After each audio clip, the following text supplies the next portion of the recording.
نحمده ونصلي على رسوله الكريم أما بعد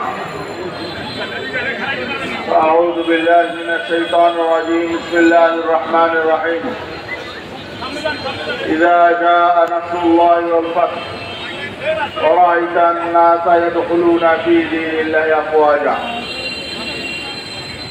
ইসলামী আন্দোলন বাংলাদেশ নারায়ণগঞ্জ জেলা এবং মহানগর শাখা কর্তৃক আয়োজিত আজকে বিশাল গণসমাবেশের সংগ্রামী সভাপতি, আজকে গণসমাবেশের প্রধান অতিথি, বাংলাদেশের মাজলুম গণমানুষের প্রাণপ্রিয় নেতা, 5ই আগস্ট সংগঠিত সফল ছাত্র গণ অভ্যুত্থানের অন্যতম রূপকার ইসলামী আন্দোলন বাংলাদেশের সিনিয়র নায়েব আমির